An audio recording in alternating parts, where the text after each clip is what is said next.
Bueno, con nuestra entrevista, nuestra primera entrevista de la mañana con Rafael Tobías Crespo, vamos a hablar sobre la ley de tránsito y en qué variará ahora el tránsito en el país. Yo creo, Edmundo, que tiene que ver el caos que hay, que reina principalmente en nuestra zona metropolitana, para que al fin se aprobara esta ley que tiene tantos años, tiene creo que 8 años en el Congreso y nada de pasar. Ahora yo me pregunto, ¿habrá voluntad política y voluntad ciudadana para que esto pueda aprobarse? Vamos a darle la bienvenida a Tobías Crespo. Buenos días, querido ¿Cuánto amigo. tiempo sin tenerte por aquí, Tobías? Sí, buenos días, Edmundo, buenos días, Mónica. Gracias por invitarme a este espacio de Buenos Días Santo Domingo que he iniciado, y también saludando a los televidentes de este espacio, y presto siempre a responder las preguntas y las inquietudes. Bueno, todo el mundo sabe que en la República Dominicana el tránsito es un caos, no solamente por lo que implica a nivel de tapones, lo que implica el impacto económico que tiene eso, por la importación de repuestos, todo el combustible que se quema, sino que además me parece que es la principal causa de muertes en la República Dominicana, incluso por encima de la diabetes, del cáncer y otras enfermedades catastróficas. ¿Cómo viene a solucionar este problema del tránsito esta ley? Sí, bien, ya la ley fue aprobada en el Congreso y promulgada por el presidente de la República el día 22 de febrero. Es decir, es la ley 6317 de movilidad, transporte terrestre, tránsito y seguridad vial. Es un código del sector. En cuanto al tema de la pregunta de los accidentes, ¿cómo viene? Precisamente esta es la primera ley de seguridad vial. República Dominicana no tenía ley de seguridad vial, ni ley de transporte, ni ley de movilidad. Lo único que teníamos era una ley 241. Una vez ya promulgada y esperando la puesta en acción de ella, la designación del director ejecutivo del Intran, que es el que va a sustituir a las instituciones que ya dejan de existir, como son la OTTT, la DGTT, el FONDE, el CAR. ¿Ya estas no van a existir o la absorbe el Ya la Intran? absorbe, pero jurídicamente no existen, sí. Es decir, unifica estas instituciones y también refiere o manda a la Caja de Jubilación y Pensiones de los Choferes a la ley 8701, porque como ustedes saben, los choferes y los agentes del sector nunca han tenido seguridad social, es decir, el tema de las pensiones dignas y lo relativo al seguro familiar de salud, por la informalidad en la cual se desenvuelven los transportistas, pues es muy difícil que hayan tenido durante el año 1970 hasta la fecha que se aprobó esa ley de la Caja de Jubilación y Pensiones, pues no tenían pensiones dignas. Incluso nada más habían pensionado 1.623 desde el 70 hacia la fecha, donde hay más de 68.000 choferes esperando una pensión digna. Ustedes vieron el 27 de febrero cómo el presidente incluso de la República anunció una iniciativa para pensionar y llevar las pensiones a los choferes. En la parte de la seguridad vial, que es la pregunta más puntual, y quiero aquí decir que los accidentes de tránsito a nivel de violencia vial está por encima de todas las estadísticas de muertes violentas, es decir, está por encima de los feminicidios, de los homicidios, de los atracos, del sicariato.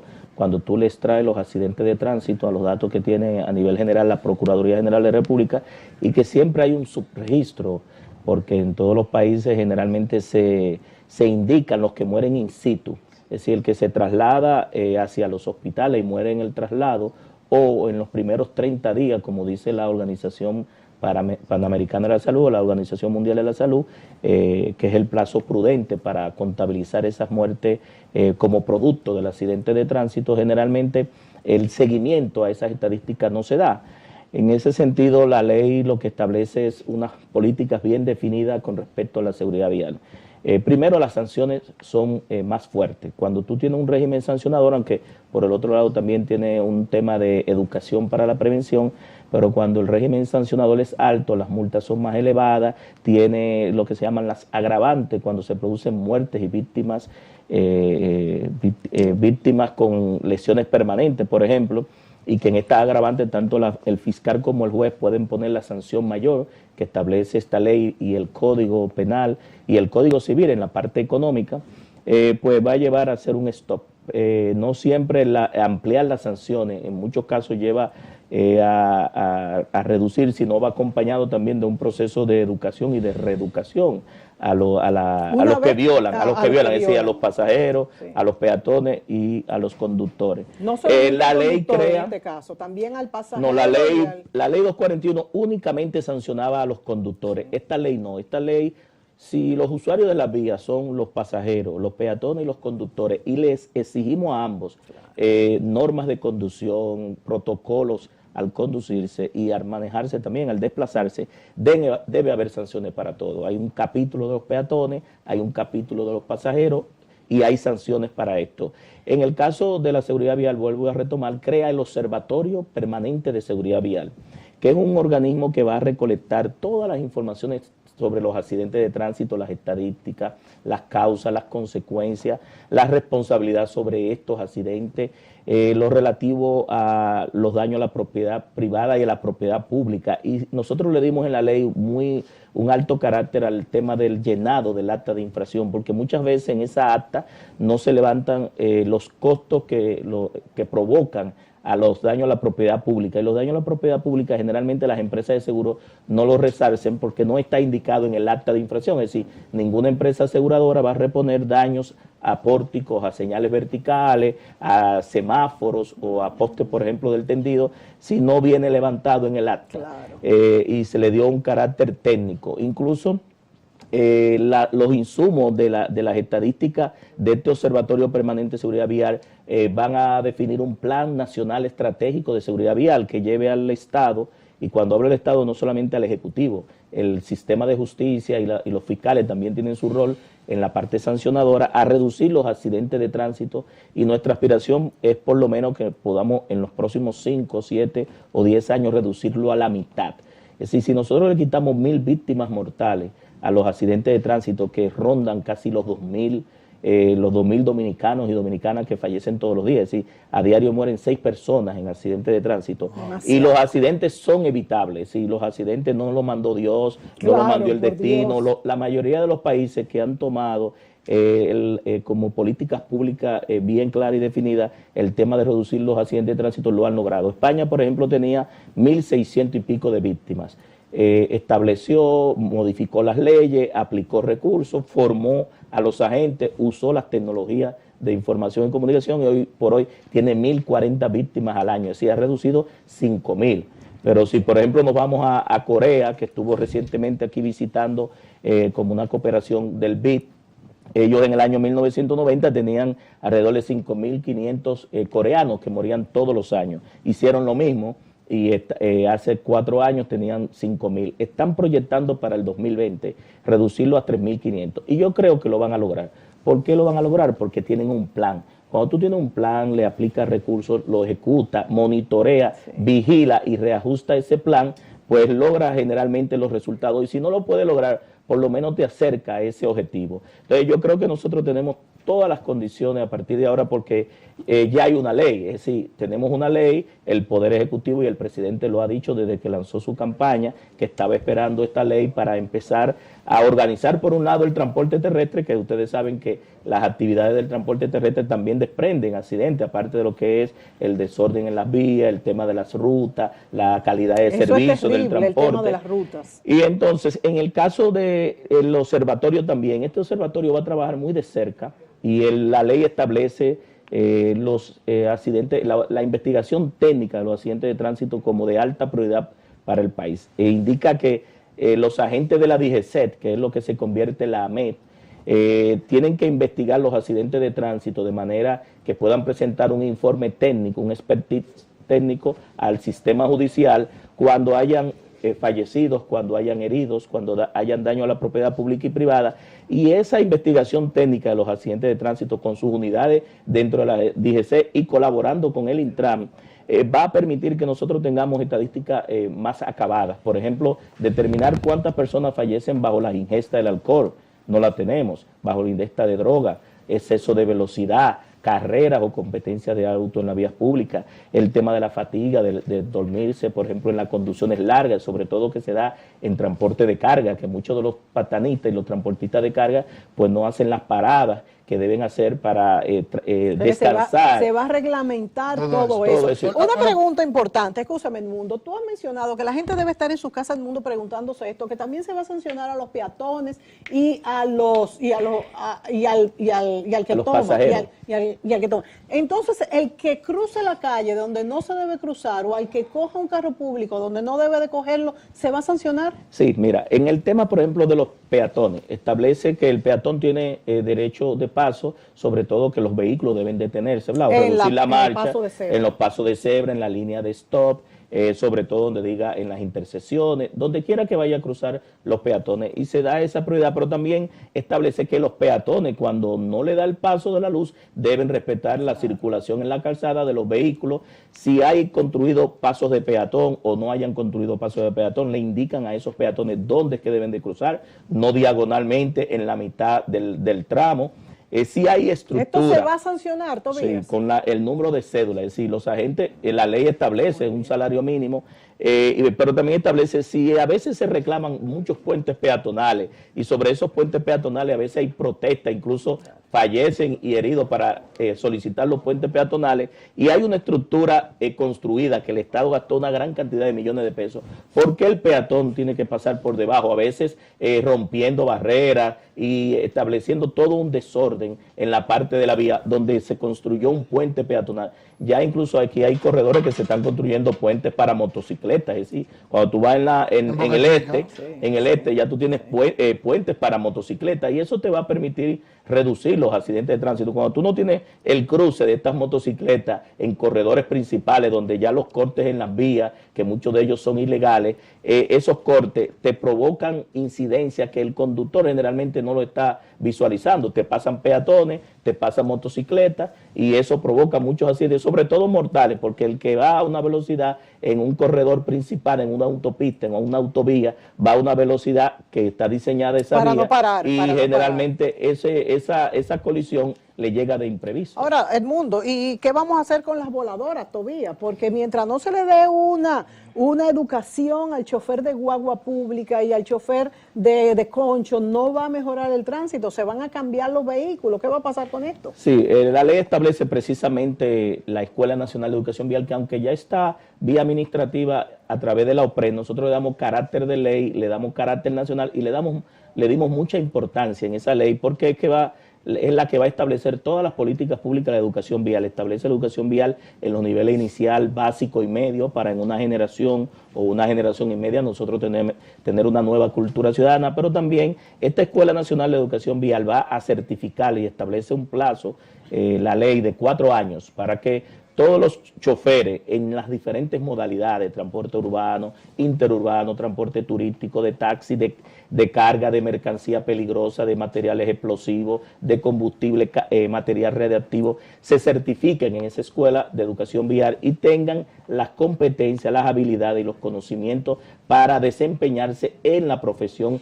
a la cual se dedica. No es lo mismo yo tener mi licencia particular, individual, donde yo uso mi vehículo para transportarme al trabajo, que un ciudadano que dedica su licencia para ganarse la vida. Ahí se desprenden toda una serie de actividades, incluso de responsabilidad, Mónica. Cuando un chofer tiene un accidente de tránsito en el trayecto, durante el trabajo o yendo a su casa, ya entra incluso el riesgo laboral, las ARR, a tener la cobertura de los accidentes de este agente. En ese sentido, la modalidad del transporte cambia. ¿Por qué cambia?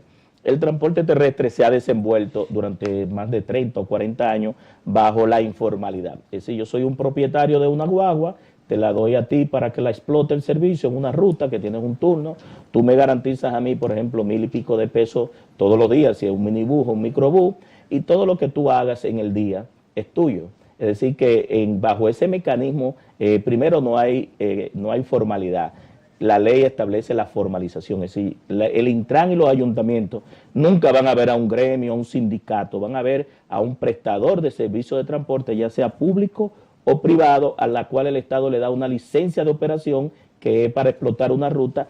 Esa ruta tiene que tener una frecuencia, un itinerario, vehículos en buen estado, choferes certificados, aparte del recorrido, y sobre todo que esa formalización lleve a la responsabilidad civil y penal sobre las personas transportadas, y las mercancías. Y ahí se desprende también la cotización de los agentes del sector, por eso hablaba de cómo la caja de jubilación y de los choferes pasa a la ley 8701 para que los choferes puedan cotizar, tengan pensiones dignas, tengan su seguro familiar de salud, que muchos no lo tienen. A mí me daba mucha pena, Mónica, cuando era director de tránsito, que duré durante 6 años en obras públicas, y iban personas, choferes de una elevada edad, más de 60, 70 años, a buscar una certificación de la licencia de conducir. Tú sabes que estaban clasificadas como choferes y conductor. Nosotros le dábamos esa certificación, y esta persona creía cuando iba a la caja de pensión y jubilación que iba a tener una pensión. Craso error. Cuando llegaba allá le decían, no tenemos fondo. Tiene que esperar que se muera uno para que tú puedas entrar. Pero esa era la realidad de la pensión y la seguridad social. Y ese conductor que creía que tenía un derecho garantizado, pero la misma formalidad de que nunca cotizó, de que el trabajo era informal, de que esa guagua que él explotaba era de un propietario, y por eso tú veías incluso que eso va a desaparecer, a ir desapareciendo lo que se llama la guerra del centavo o la guerra del peso, que es que al darte esa guagua tú te matas por transportar más pasajeros en un día cuando te toca un turno, y tú ves estos cruces, estos cierres, esta lucha por un pasajero de 10, 14 guaguas, donde no hay una definición. Y nos sentimos amenazados. De una oferta y demanda, pero ese había sido, Mónica, el modus operandi, la forma en la cual el transporte se desenvolvió, porque no había un marco de ley que estableciera las normas y todo yo lo que no sé si tú, Edmundo, tú todavía te has sentido tan... Una sola pregunta. Una sola. No cabe duda de que esa ley está excelentemente concebida. Sin embargo, ahorita viene el tema del reglamento, que está por allí, que está por aquí. Los compañeritos que trabajan en todas esas instituciones. El costo político de eso. ¿En qué tiempo se va a implementar esa ley?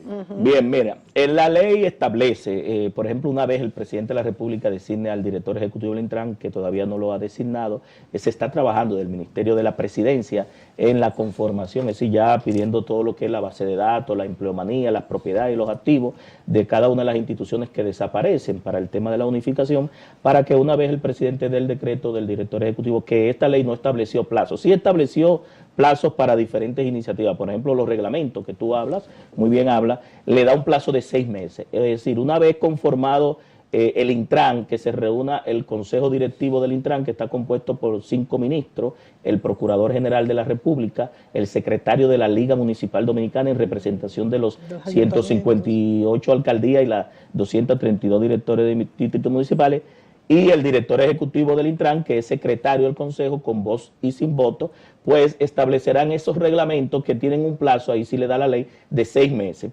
Los reglamentos no es uno solo, son muchos, porque nosotros los legisladores, aunque duramos 5 años y medio discutiendo la ley, fue dándole, aparte de enriquecimiento, un amplio consenso, porque esta ley transversalmente impacta la vida de todos los sectores, a nivel de educación, a nivel de salud, a nivel medioambiental, los costos económicos y sociales. Sí, y sobre es una ley todo, muy importante. En ese sentido, establece que estos 32 reglamentos, algunos de ellos ya existen, lo que hay es que adaptarlo y adecuarlo. Por ejemplo, vamos a poner la situación del reglamento de las escuelas privadas de conducir, donde nosotros mandamos a nuestros hijos, por ejemplo, a conducir. Este reglamento data del 1982, de 87 creo, cuando estaba Balaguer. Es decir, estamos hablando de 20 o 30 años que hay que ajustar ese reglamento a la realidad. El reglamento de las señalizaciones, pero por esto ejemplo, todavía no está hecho, Tobías. Existe, la ley establece que aquellos reglamentos que a la entrada en vigencia de los 6 meses de la ley no se hayan aprobado, quedan en vigencia hasta su actualización. Es decir, nosotros tratamos de evitar que hubiese una brecha, ¿verdad?, entre el reglamento que existía y los nuevos reglamentos. Ahora, hay reglamentos que no existían, porque recuérdense que no había ley de transporte terrestre, no había ley de seguridad vial, ni había ley de movilidad. Lo único que teníamos era una ley 241, que era una ley que no solamente por lo obsoleto, que iba a cumplir 50 años, sino que nada más establecía los documentos oficiales, normas de conducción y sanciones a esas normas de conducción. Y por ende tuvimos que insertar reglamentos nuevos. Por ejemplo, el sistema de conducir por punto, que lo establece esta ley. No existe ese reglamento. Ese reglamento va a determinar una medida administrativa, una sanción administrativa que el director del Intran va a aplicar cuando emite una licencia de conducir, te da unos puntos específicos. Se usa en muchísimos países del mundo. Por las violaciones se te van reduciendo para sus suspenderte de manera administrativa la licencia de conducir por 6 meses, 1 año, 2 años o 4 años. Ese reglamento no existe, nunca ha existido, hay que crearlo nuevo. Pero hay otros, por ejemplo, que ya lo tenía, por ejemplo, la OTT. Se nos acabó el tiempo, pero ojalá que, como dice Edmundo, como este periodo toca de manera transversal Todas las actividades del país. señor. Vamos a tener que invitarte de nuevo para ver luego en la manera en que se vaya implementando el sistema, la efectividad que va teniendo. Muchas gracias por estar aquí. Gracias. Te felicitamos por ser el autor de esa ley y ya sabes que Y tiene luchó por ella. Y luchaste Peleó. por ella. Y éxito en este nuevo enfoque. Así será. De Buenos Días, Santo Gracias, Domingo. Tobías. Éxito tú también en esa ley tan importante para todos los dominicanos. Nos vamos a una pausa, volvemos.